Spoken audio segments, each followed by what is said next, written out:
Okay, welcome. I'd just like to acknowledge that I'm speaking to you on the lands of the Wurundjeri people of the Kulin Nation in a place called Naarm, otherwise known as Melbourne, Australia. And it's my great pleasure to welcome you to Reinventing the Wheel, a series of talks for the Knowledge House for Craft.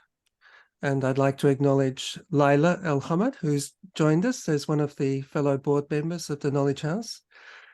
This is a series of talks which seeks to replenish our understanding of craft through a global conversation where we hear about the meaning of the handmade in a diversity of cultures. These talks are archived in the Knowledge House for Craft vault, where they will contribute to our dynamic knowledge of craft. It will be another spoke in the wheel. Previously, we heard from Christine Zetterlund about the jeweler Rosa Taikon, who used her unique craft as a voice for her Roma people in Sweden. And it is fitting that we then follow this today with a speaker from Romania, who has herself strong Roma connections. Unfortunately, Christina is offline now, so allow me to offer today's salutation, and this one for Laotians themselves.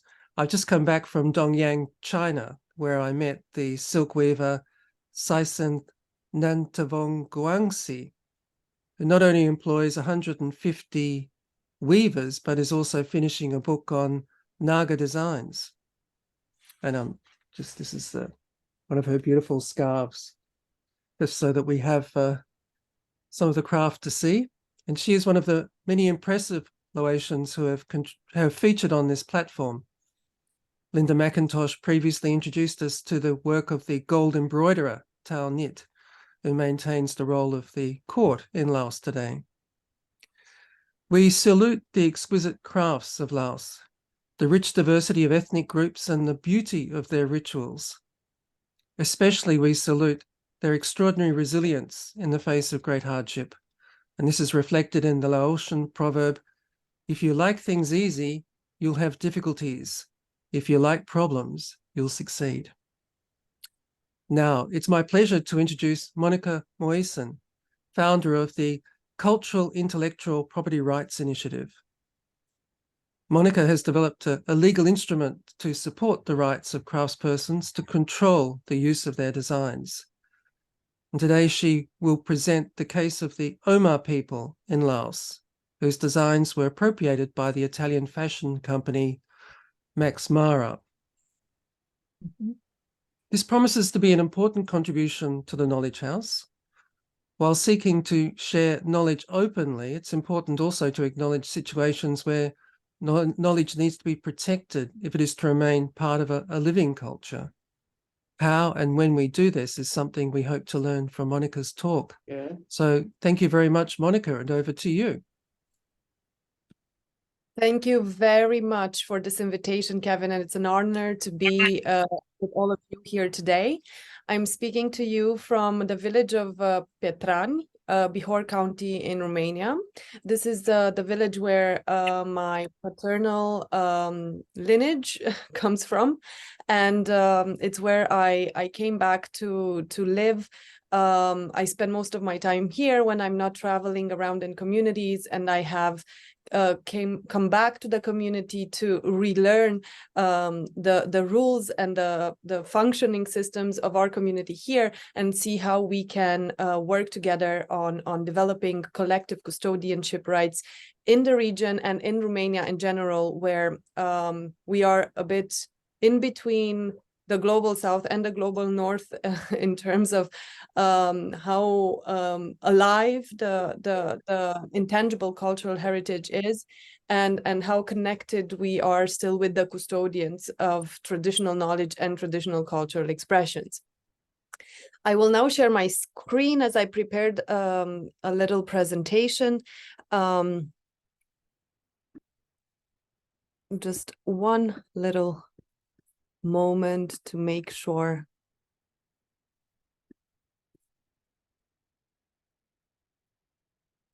Is it visible full screen for everyone? Yes. Wonderful. So I will talk today about a concept that we in our work call cultural intellectual property rights, and the term is chosen on purpose to reflect an equal importance, equal status to the legal concept of intellectual property. And why I chose this name in 2018 when I founded the Cultural Intellectual Property Rights Initiative was because at that time, I will go a bit into my background in a few moments, but at that time I understood that the intellectual property system is based on the concept of individual property, ownership, which is something belongs to me, meaning that I do whatever I want with it. Whereas the collective custodianship that is at the basis of how communities work and how they function and how they have been functioning for thousands of years, and I have seen that firsthand living with my great-grandparents as a child and spending all my summers here, the difference between I own something, it's mine, you're not allowed to it, and we jointly have rights and obligations towards something. And I understood that when we talk about intangible cultural heritage, when we talk about elements that are part of the identity of a group, we cannot talk about it's mine, you cannot touch it. We have to talk even from a legal perspective with a different lens on, where that implies a duty of care, a duty to keep alive. It's not only the duty, but it's the benefit of keeping those expressions alive. And the implications are multifold. But to simplify the explanation why we have intellectual property rights and cultural intellectual property rights is because we said intellectual property rights are not superior, and they should never be seen as superior to the rights of artisans and custodians of traditional knowledge and traditional cultural expressions. Because originally at the beginning of the intellectual property system, which was around 1709 in the UK with the invention of copyright, the intellectual property system excluded from protection traditional knowledge and traditional cultural expression. That's a premise. So we have to then go back and work from that premise. We cannot now kind of cut the feet of the sisters of Cinderella to make it fit in the shoe. We really need to make a shoe that is fit for purpose. And that was a bit the introduction to this term that we will see quite a lot in the presentation. A short introduction about myself. I always kind of work with threes. Everything seems to have been in my life around a trilogy in a way. So I'm a lawyer by profession, and I studied law. I always wanted to be a lawyer, but as I was graduating, and intellectual property law was the field of interest for me, creativity, innovation, I started to practice, and I realized that there's systemically, the system is not inclusive of all types of creativity or innovation, or in a way discriminates between different types of creativity and innovation. Then I went on to look deeper into the phenomena of cultural misappropriation, because at the time there was a big case in Romania with Tom Ford having replicated a Romanian blouse from Transylvania, from a more specific region in Transylvania, but I will just say Transylvania for ease of reference. And Adele was wearing this blouse, and it was both an element of pride that Adele is wearing a Romanian blouse, but also the shock of Romanian culture not being referenced at all and just being labeled with the trademark Tom Ford. That was the first time I intellectualized the paradox of the intellectual property system that is inequitable, in the sense that there is a feeling of inequity and injustice that the law doesn't have any way to regulate. Moreover, it is legally correct. What has happened, that from a legal perspective, there was no infringement of anything. I realized that courts will never help, of course, because there is no law. So I went on to study international arbitration, which is this outside the court kind of resolution of conflicts methodology and system, because I said we have to learn how to reduce these situations that have conflictual effects without pointing fingers or blaming any party. Because this is, it's not always that the intention of the industry is to plagiarize. It's not, I don't think we have to start from the premise that people want to do harm, want to exploit, want to extract. But there are issues in how these systems have been designed. And then I went on to understand the fashion system better, and I did a master's degree in textile value chain management. And that's when I understood that the fashion education system never speaks about intellectual property rights and the heritage and the custodianship of traditional knowledge and traditional cultural expressions. These terms are also not even defined more than this in I think it was in the bachelor degree of my younger colleagues in the university in Sweden where I was studying. They had an exam that the aim of the exam was to replicate identically with whatever materials are available, the traditional costume of a people of their choice. So, and that was an exam to pass the course. So obviously there was a contradiction in what I was advocating for, and I went there as a student with a bit of a justiciary attitude. We need, as a fashion industry, to think about these, and then see that there's an exam on replicating, because this is also an important element from a different perspective. So I realized we cannot have kind of silos conversations on this topic. We need to start discussing them plurisystemically somehow, intersectionally, and that's how we are also placed in most of these conversations. So of course, I do work with intellectual property tools such as copyrights, like the conventional one, trademarks, geographical indications, industrial designs, which can help communities as well. But the core of this work is to identify the elements and the contractual frameworks that will lead to a system that is designed to keep this knowledge alive and to protect in a way and to incentivize the custodians of knowledge, of traditional knowledge and traditional cultural expressions. The Cultural Intellectual Property Rights Initiative, in the wording of the UN, is a non-state actor, because we are not affiliated to any government, with a vision to create or contribute to an international system, an international vocabulary, and international bag of tools that nurture, sustain, and protect traditional knowledge and traditional cultural expressions. And these words are important because when we say protection, we don't mean the ownership perspective. It's mine, don't use it.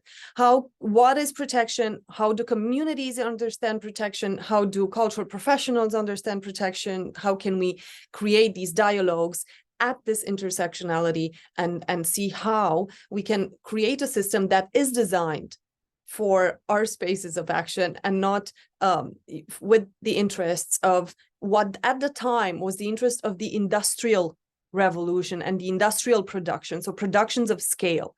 That's why the industrial property system, because intellectual property is comprised of copyright and industrial property, and that's and a lot of other small elements, but big the big branches are copyright and industrial property. So a lot of industry focus in the design of that system. As the Cultural Intellectual Property Rights Initiative, through our NGO Why We Craft Association, we have UN observer status to two important bodies that are connected to this work. One is the Convention on Biological Diversity. And although in the first sense, many people say, but what does biological diversity have to do with traditional knowledge and traditional cultural expressions in a space like ours here? I'm sure you instantly make hundreds of connections, how connected communities are with the local ecosystem, the materials we spoke about, silk, the raw materials used, sometimes even in the designs, for example, in designs of Romanian blouses, and not only, in many of, let's say, the older blouses, you see elements of fauna and flora that today no longer exist. And that speaks a lot about the biodiversity in the region. Of course, in the view of indigenous peoples, ethnic groups, and local communities, biological diversity and cultural diversity are one, and they cannot be separated. And we know this from our work with the communities directly, and it's difficult for them to see these as different things, because most of the communities that we work with have a very deep and intimate connection with nature. They don't see themselves as separate to nature. So it's not biodiversity versus climate change as two different things. And we also have observer status with the World Intellectual Property Intergovernmental Committee on Intellectual Property, Genetic Resources, Traditional Knowledge, and Folklore, which is a body of this UN organization that works with all the national governments to understand their IP policies, and there are different harmonization systems that WIPO has helped create, and they also have a committee that for over 40 years is trying to come up with an agreement on a treaty or some kind of guideline that would help kind of clarify things in this space. But it's difficult because many of these over 190, I think it's 192 or 194 countries that are part of WIPO, they don't all agree even on protecting traditional knowledge and traditional cultural expressions. And that's obviously the political dimension of this issue, which is also a very complex one. So with this observer status, it's what's fantastic for us. We are a small organization and a very small core team. It's that we can have access to those discussions, but also we can go in the field, work directly with communities, and connect the informations instantly. So we can go and speak about the realities on the ground, but we also know what decisions have been taken and how we can shift different strategic steps in the projects that we do to support communities, so that we align with different objectives that are set in these international fora, which are in the benefit of the communities that we work with.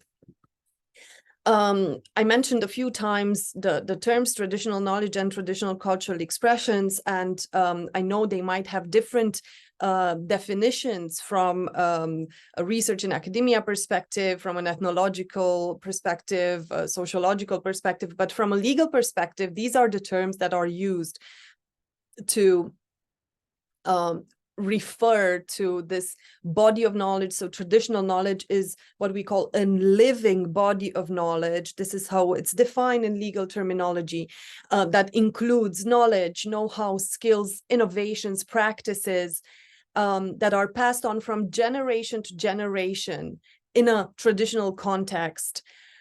And the relationship of the community with this knowledge is that of a custodian or guardian. This is how it's been defined by WIPO, this term. And the word traditional also doesn't refer to something that is in a way old or remote or without contact or connection to contemporaneity. No, it is expressing a long-term connection with a certain group. So this idea of traditional basically in legal knowledge means that it survived for so long that it has become traditional. So if we take an I don't know, a more literary definition, then we see that, or in our view, contemporary doesn't exclude traditional, which we see a lot of times this dichotomy being used, but in this context, it's the same thing. A traditional cultural expression is very contemporary as long as it is alive and it's part of the contemporary context. Traditional cultural expressions are the expressions, tangible or intangible expressions, that embody this knowledge. And in some parts of the world, they are used, the term expressions of folklore. So the term folklore is used. For example, in Australia, doesn't agree to this term. They see it as a pejorative term. Whilst in countries like Romania, Croatia, and the Balkans, we use folklore a lot. We don't have this association with it, but they are basically synonymous for the same thing in the exception of the local communities here. We exist since 2018, and how we designed our system is that we work with three groups. With indigenous peoples, ethnic groups, local community, and in general community-led initiatives that are coming from the grassroots. We have fashion brands and creative industries, so representatives from this sector, and what we call systems change enablers, which is a definition that we use, a definition how we define the actors that are really questioning systems and they want to change them through their practices. And this may include local governments, like the one in Laos that has been a very open government who endorsed the model that we created together with our partners, the Traditional Arts and Ethnology Center in Luang Prabang in Laos, and the Oma ethnic group of Nanam village. So only one village, that's how we started in Laos. And it can also be educational institutions where we have incorporated curricula that speaks about this cross-disciplinarity, this intersectional space, and the cultural intellectual property rights. Or it can be different small holders, in a way, like small fashion brands that we work with, or creatives that decided to change practices also in the fashion industry, and work directly with communities based on what we call, and you'll see in a moment, the 3 C's, consent, credit, and compensation. The intersectionality from a systemic perspective, where our work comes in, is between the law system, the fashion system, and intangible cultural heritage as a system. That's kind of the sweet spot where all our work kind of comprises always elements that connect with all the 3 different systems. And when I talk about systems change, it is quite a complex term and difficult to grasp many times, but we're always looking for each project. How can this solution or this theory that we're putting in place, how can it impact practices? How can it impact people's choices, people's mindsets, and in the long term lead to a change of policy or a change of social interactions, social change? We use a lot the framework of the theory of change. So for each project, we have a theory of change. How will this change things in society? For each group, potential beneficiary group or stakeholder group. Our work is based on what we call the 3 C's rule, which is a very simple but efficient kind of framework in the end that gets us to think that traditional knowledge and traditional cultural expressions are not out there to be exploited in any way we want, but there are certain elements that we need to have in mind when accessing and using this type of knowledge. One is to have a dialogue with the custodians of the knowledge, to talk about consent. Do we have the consent to access that knowledge? Do we have the consent to use that knowledge? And most importantly, what do we want to do with it, and is that something that the community agrees with? And the concept of the consent here is not like a fictional invention. It is based on a right that exists, the right to free, prior, and informed consent, a right that is specifically recognized in international legislation today for indigenous peoples, but not for local communities in that sense, or ethnic groups, because these terminologies or these identifications are different. So indigenous in our territories, for example, here we do not use the term indigenous. We do say we are autochthonous to this region, which is in the end probably the same meaning, but we don't call ourselves indigenous. In that sense, people here more often refer to themselves as the local community of Petran, this village, and the local community of the next village, which is not even 2 kilometers away from here. Like, villages are very close to each other here in Romania. And though that village is called Vălani, and they call themselves people from Vălani, Vălănari. We are Pietranari. So it's a way of identification of the local community. But this UN declaration was designed to protect the rights of indigenous people, so it doesn't expand to local communities. And then for us in this context, we said yes, but in many cases, the knowledge that local communities have is equally valuable. So they also should have a right in this context to be asked for consent. And the right to free, prior, informed consent also implies the right of the communities to say no to a certain use or a certain access. All right, so it's not an implied yes. That if we have consent, a consent form, it in itself is a process, and we will see how this process happened in the OMA project.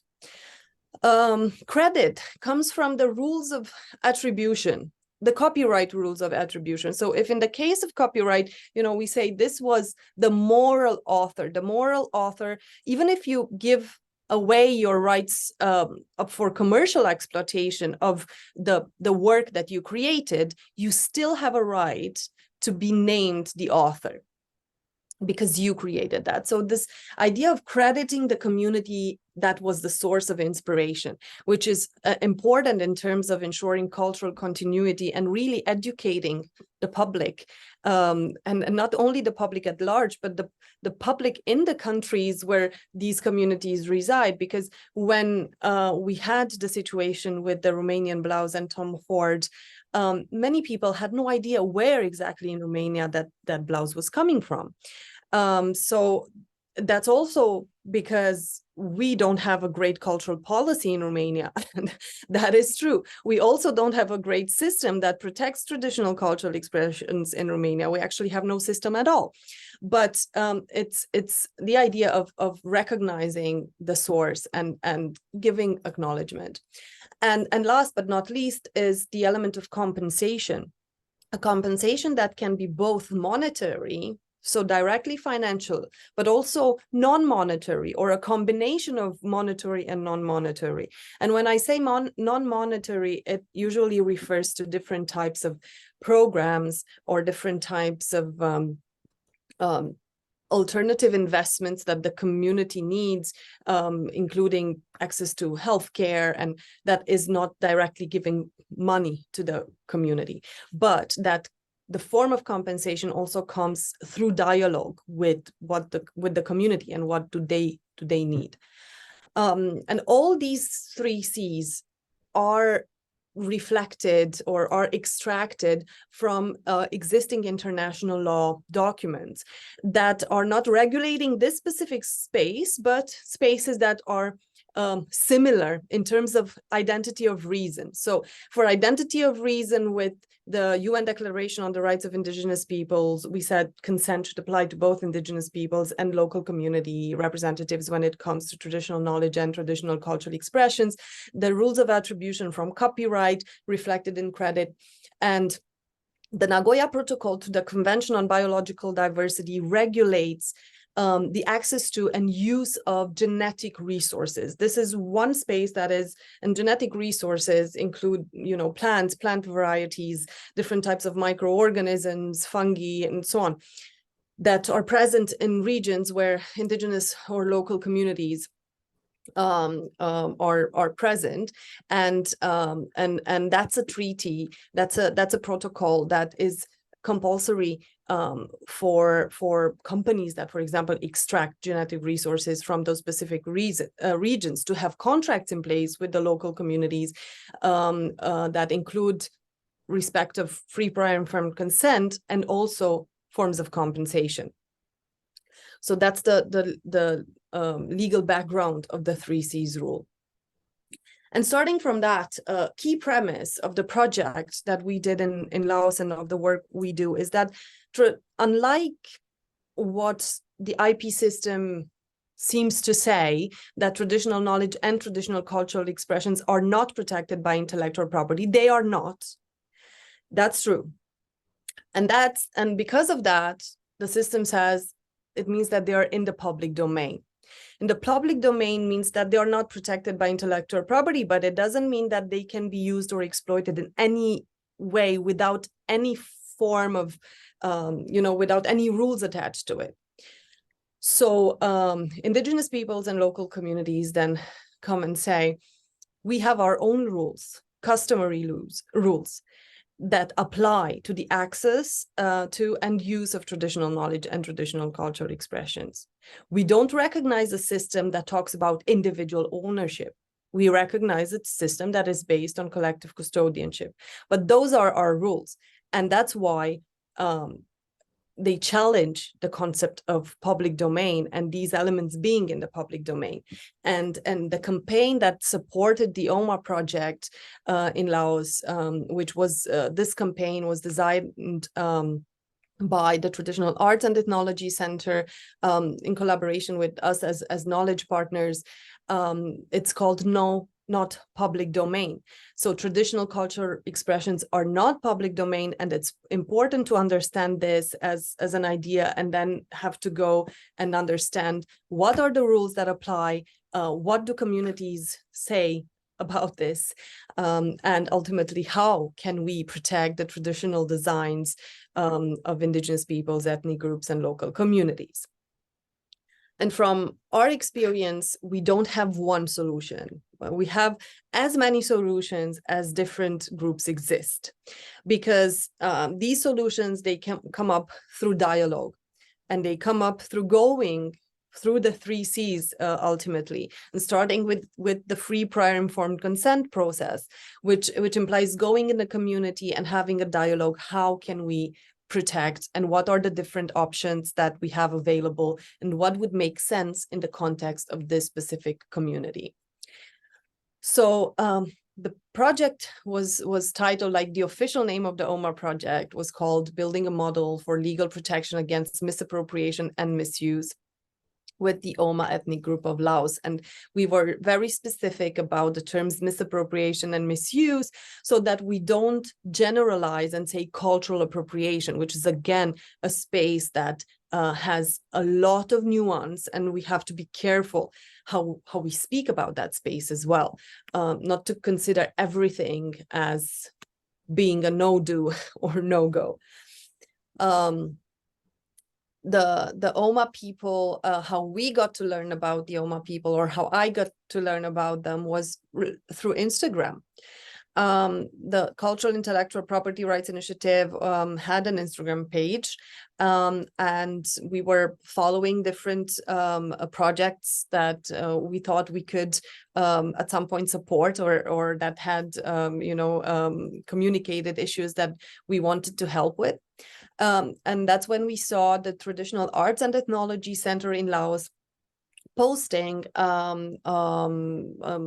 picture and a series of texts about the company Max Mara replicating almost identically the applique designs of the Oma of northern Laos.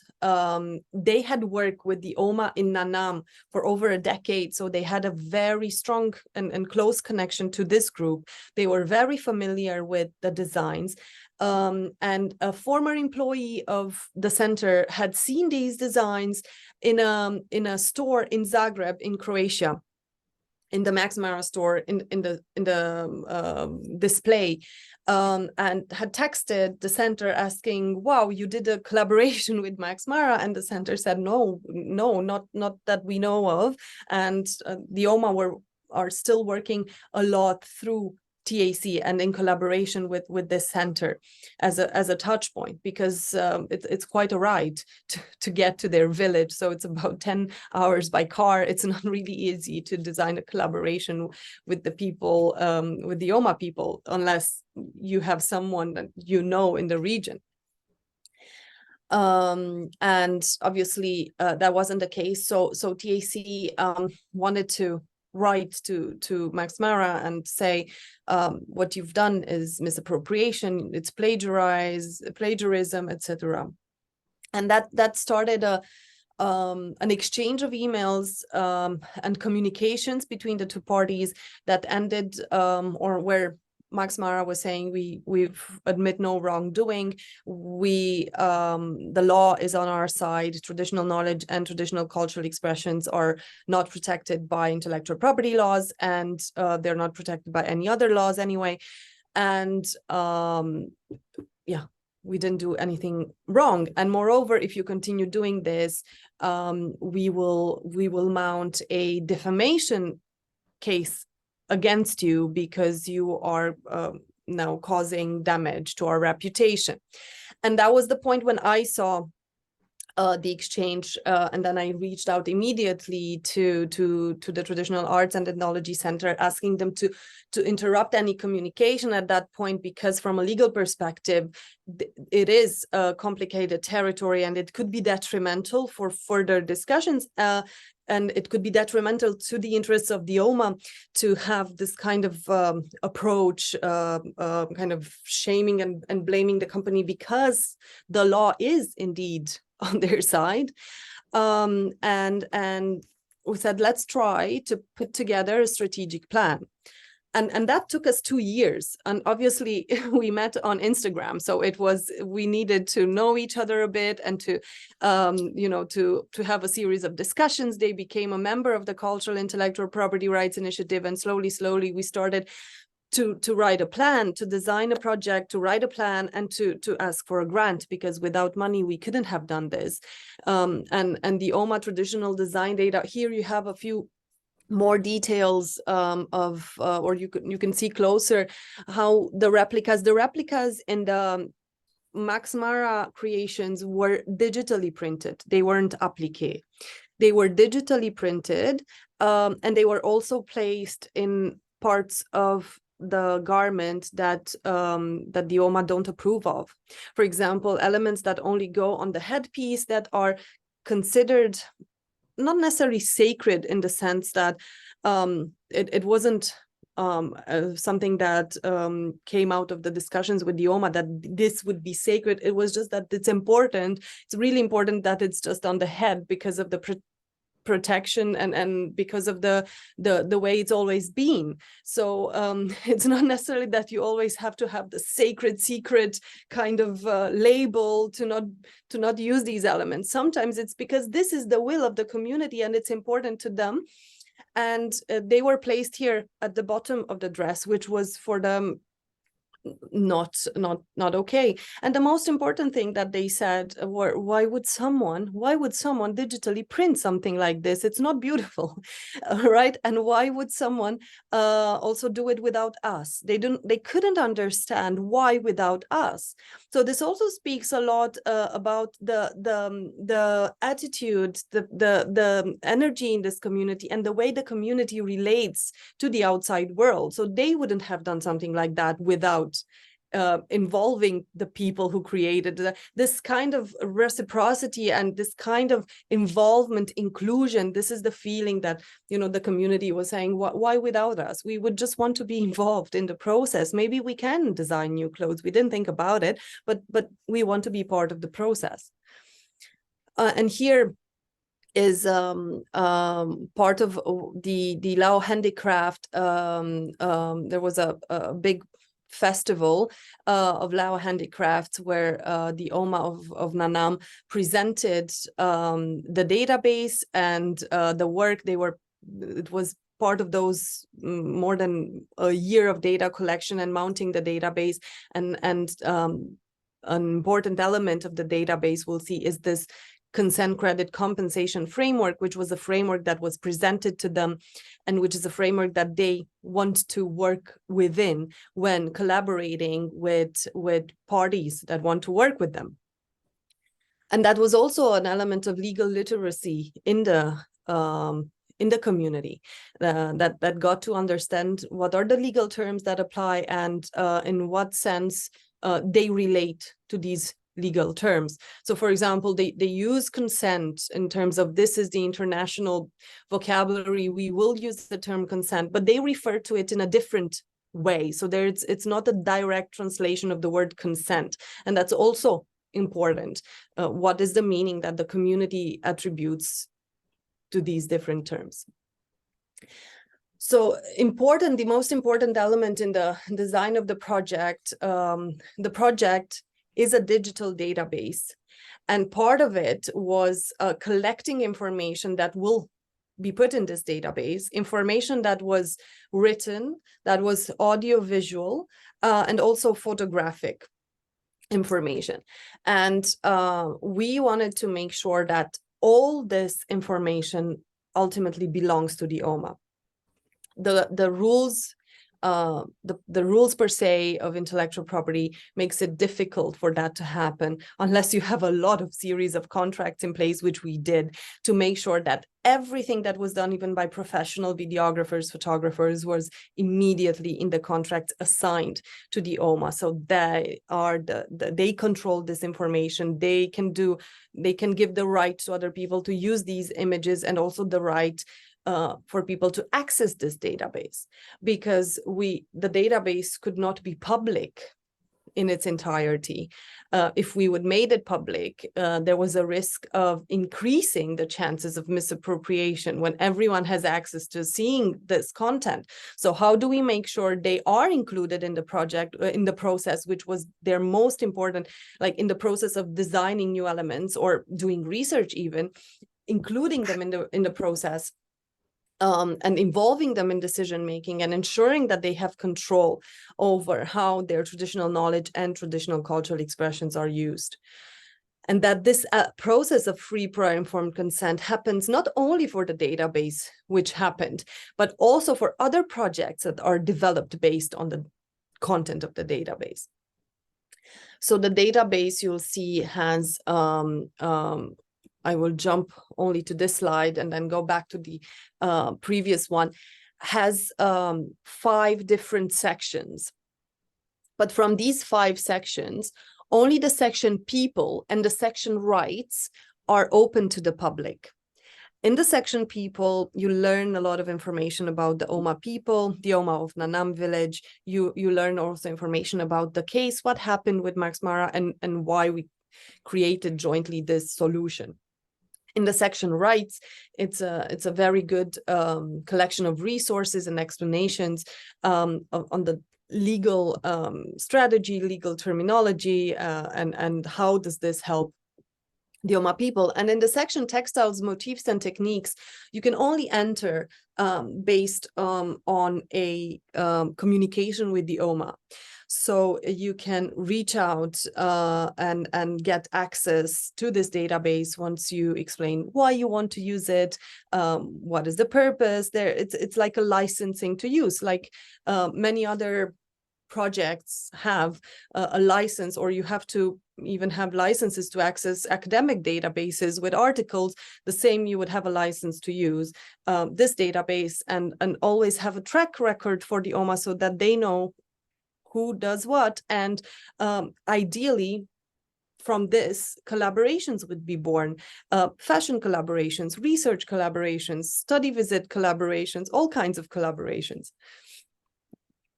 In terms of legal strategy, the core of the legal strategy was to combine conventional tools. We had to combine the rules of copyright for the photos and videos and the written content there. We had to combine that with a sui generis copyright over databases, which is a right that exists for original databases like this one. In its structure, it's original. But it doesn't protect the content. So we had to develop a strategy, a different one, to protect the content of the database, and a contractual framework based on the 3 C's: consent, credit, compensation. So when someone wants to access the database, there is sort of agreement coming back that speaks about, you know, if you want to develop something based on the database, you need the free prior informed consent of the OMA, crediting and compensation has to be discussed. And depending on the various formulas of collaboration, this is kind of the core that guides the collaboration. So in the end, it's both a protection model and a collaboration framework. And in that sense, cultural intellectual property rights are not telling you you can't do this or that. It's about opening up a dialogue and see what can we do together, and at the same time guaranteeing the OMA that they have both a track record or in a way an archive of their know-how, because now they managed to put in this database elements that they really wanted, that the younger generations would have access to no matter what happens. And it's also incentivized a will in the community to learn how to use the digital tools and to be able to leverage these also for creating cultural entrepreneurship projects in the community, because they had stopped at some point to plant cotton, for example, which it's the primary resource for their woven fabrics, and they had stopped doing that at some point because they thought, well, it's not a need so much anymore, and people don't really buy it. But when we started this project, as an outcome of that, they realized it's important to plant our cotton and to really maintain, like, have our raw materials, because we really believe we can engage in collaborations now with people overseas as well. And that's very, very exciting. To not prolong this presentation and be able to open the floor to discussions, I just want to show you a few resources that might be interesting for further deeper analysis in your own time, because a lot of what I said might have been just too much at once and maybe not the most structured presentation. So on our website, culturalintellectualproperty.com, we have a section a subsection in the section project that's dedicated to this project, Cultural IP for the OMA of Laos. And when clicking there, you get to a longer page that has also clickable links. One that takes you directly to the front page of the database, where you will find the information about people and also the information on rights that is publicly available.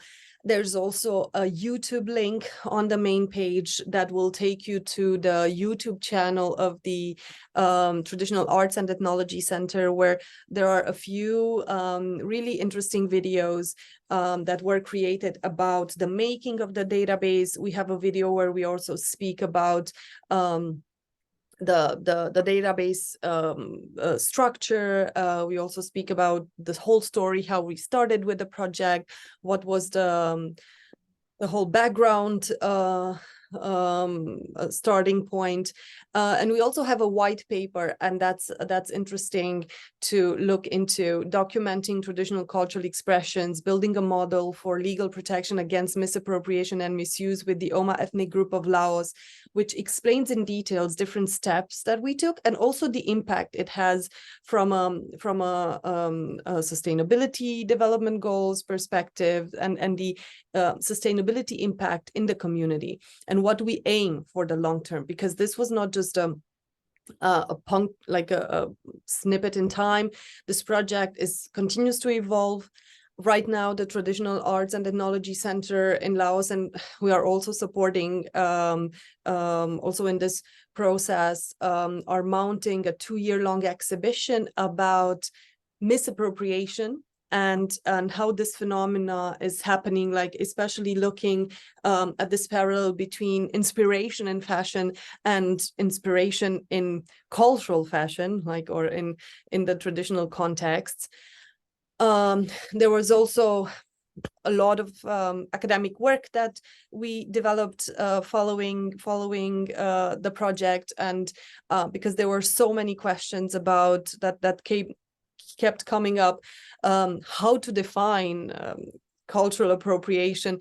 I felt there's really a need to specify and make some distinctions of nuance between appropriation as a spectrum, and then on this spectrum, misappropriation. What is misappropriation? And from a legal perspective, how can we justify this? Because it's not a crime. In legal terms, it is not a crime, and it will never be. But what are the inequity elements of misappropriation? Where do they stem from?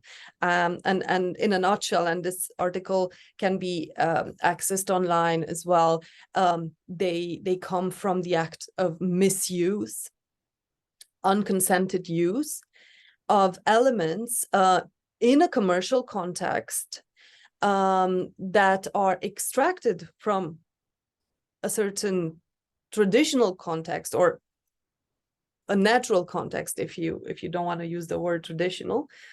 And these elements have a cultural significance, and there's also a certain harm that was caused as a consequence. And sometimes in legal terminology, harm exists also when you didn't have intent. So misappropriation is not intentional.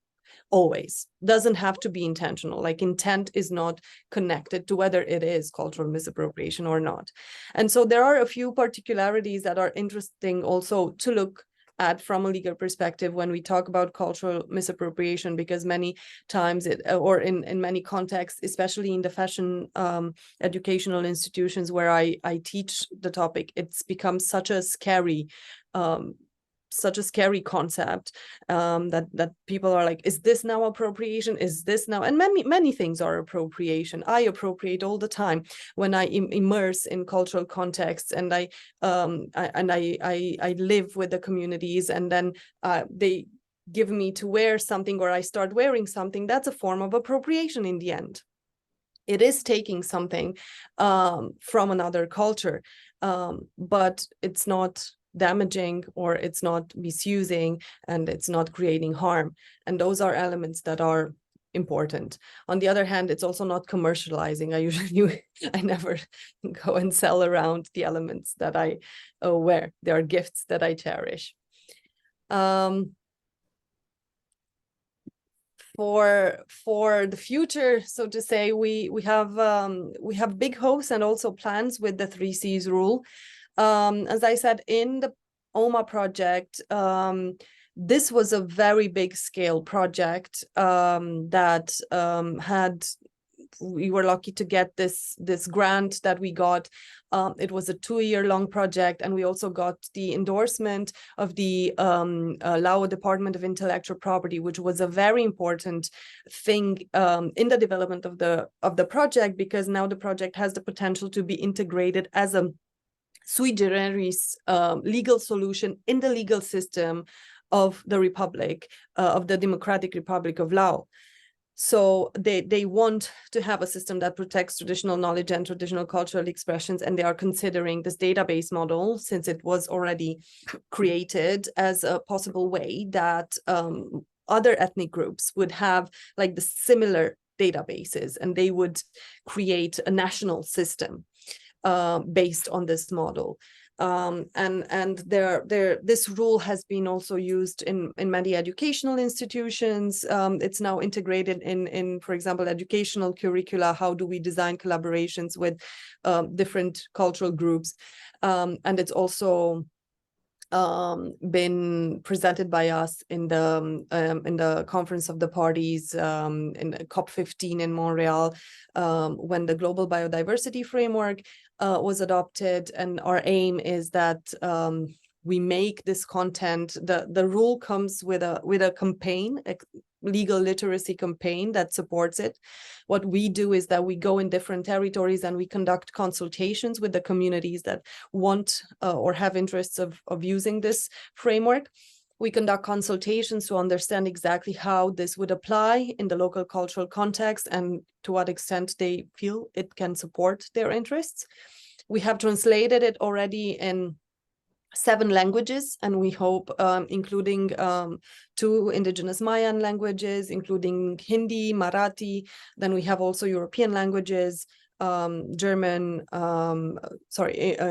Spanish, English, Romanian, and we hope to be able to translate it by 2030 in over 60 languages, most of them local and indigenous, and also to facilitate the implementation of this rule in different ways in many projects worldwide. So if there's any way that this framework would be relevant to communities that you work with, it's a framework that it's free to use in that sense, and we want to help design a soft law guide of best practices in a way that comes from communities, because the reality of having 190 plus states agreeing of an international treaty and then implementing that treaty as a matter of compliance, that's the very complicated and the very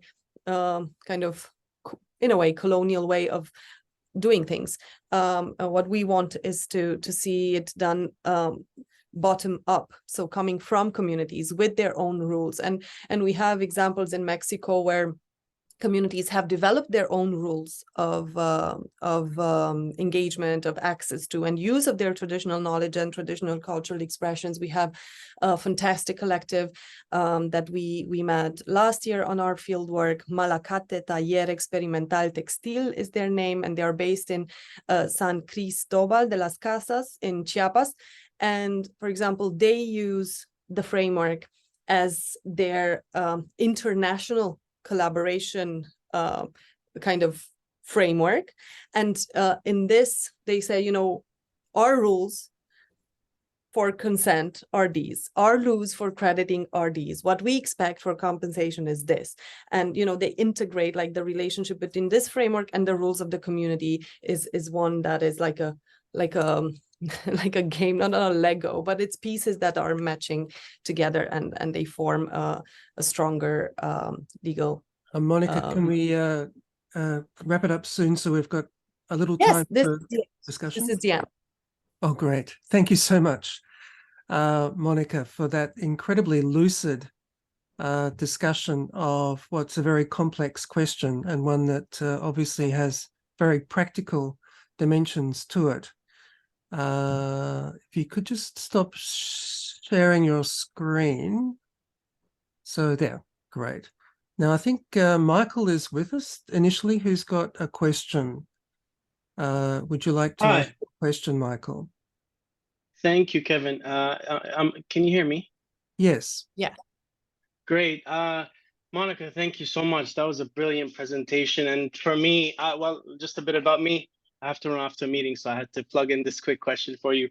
I'm based in Cairo, Egypt, in fact, and fascinated by work very much. We'll dig deeper into your work.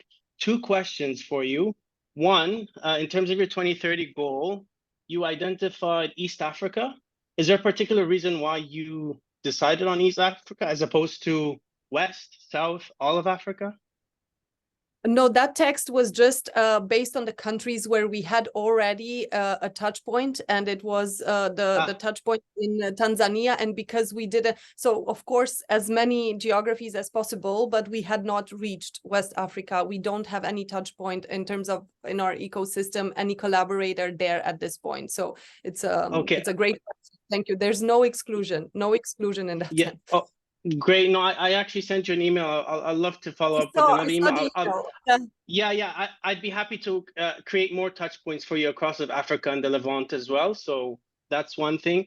The other point in terms of, because this is really new territory for me as a political scientist, but I am building a company that is going to be working with local artisans. Now, where are we in terms of the trend in this kind of work? Are you sort of breaking new ground? Like just like a high level macro for me, just to give an understanding. Yeah, I think we are definitely breaking new ground. In a way, we are clustered by all these change-making organizations like Ashoka change-making and all these platforms that talk about disruptors of the systems. In a way, that's where we are clusters, and we're part of those ecosystems. We also worked with a couple of high-end fashion industry stakeholders that were looking into how to really be from a human rights approach. Like we are looking at it from a human rights compliance approach, and it's starting to come in from that angle. We also have a campaign that we lead for 2 years now, all through the month of April. We call that Cultural IP Month, and the theme is cultural intellectual property rights are human rights, because we try to place the discussion outside of the intellectual property space. We say it's not about intellectual property. Artisans can also have intellectual property. They can also have trademarks on top of their cultural intellectual property rights, which is this new generation of right that recognizes them basically as creatives and equals, and as that recognizes the value of their knowledge systems as well. And yeah, we do have the buy-in of a few of these big players, in the sense that there's definitely interest. We have Anthesis Group, for example, that's a big sustainability consulting group. We had a student from their associate consultants that was participating in our Cultural Sustainability Academy last year, is now a very active member of our community, and looking at ways to how this in the future become cultural sustainability, become really a system in itself. So I think that's where we're heading to. It's not only, at the beginning it was a bit seen as a philanthropic, naive endeavor that will not succeed, but we were quite persistent, and also we believe very strongly that there is a way to really work in knowledge partnership with indigenous and local communities. And we also need to strengthen local communities, because local communities have in many places lost elements of cohesion because of the disruptive nature of how society has evolved. For example, in this village, one of our biggest problem is literally the depopulation of the village. I am very alone in terms of people my age here, but it's very valuable for me to connect with the older generations. My father is helping me also in that process. We are building, we are reconstructing, even like the local, we had a local trust system, which I didn't know we had. So the name, we always say the name, who do you belong to? Who are you? And I have to say like 5 names of my great like ancestors. And I always thought as a kid this was funny, because it was funny to learn for everyone else's, and obviously for me, my grandmother, so I have there's no like paternal, maternal, it's based on the person that was more, I don't know, better known, and my grandmother was really well known. So the first name I say is my dad, and then her father, and so on. And people had have lost that also, that know-how. But when I go and say who I am, people let me in their houses. This never happens in the city. You don't open the door and say, hi, my name is Monica, and say, yeah, come in. But here it happens when I say, they never saw my face, I have these weird glasses, everyone thinks like, do you have an issue with your eye? It's really funny, like how we have, but when I speak who I am, they say, come in and you'll tell us about that, you know, and that's powerful. That's really powerful, because you see what was at the essence of the cohesion in these communities. Why is our garden close to our cousin's garden? Because that's how they always like work the land together. And they then, when they had to buy land, because this happened like with the privatization of land happened also, they wanted to buy the lands also close to each other to be in the same dynamic that they were. It's wonderful to hear how you're living the ethic that is part of your work as well, Monica. But just because time is limited, I just was thinking maybe somebody else has got a quick question. Obviously, we could spend a lot more time on this, and I hope we will. But does anyone else have a question of Monica before we wrap up? I'm sure there would be there. But I think one thing, perhaps just Madam Surpi, if you'd like to say something, you'll need to be unmute.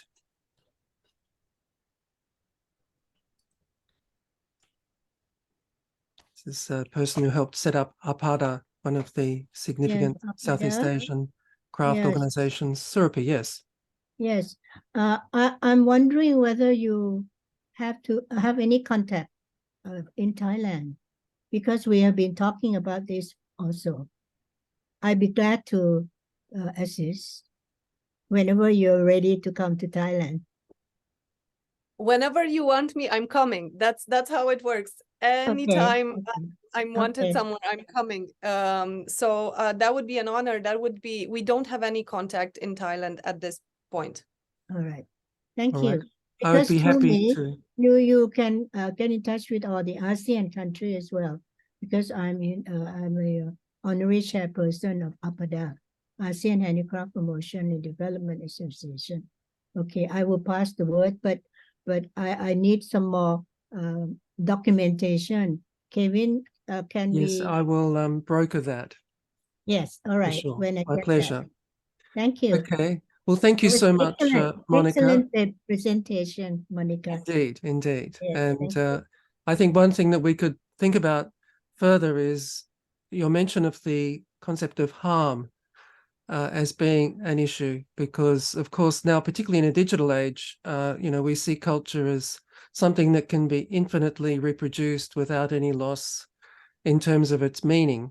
In fact, the more it's reproduced, the greater meaning it has, in many cases in terms of software, certainly. But to think of culture as a living thing that potentially can be worn out by use is a different way of thinking, and how we conceptualize that, I think, is an important challenge for us in the Knowledge House for Craft. But I'd like to thank you so much for your contribution, and look forward to continuing this discussion and seeing how this beautifully clear method that you've developed can be applied broadly, so that it can help not just the legal end, but also, as you do, help community building, the sense of a shared stake in the knowledge that is sustained through the craft as something which can bring people together. So thank you so much, Monica. Thank you so much for your time. Thank you for bringing us together, Kevin, and for the amazing work that you do, and for being a member of our advisory board. This is also very valuable for us. Thank you so much. Okay, thank you.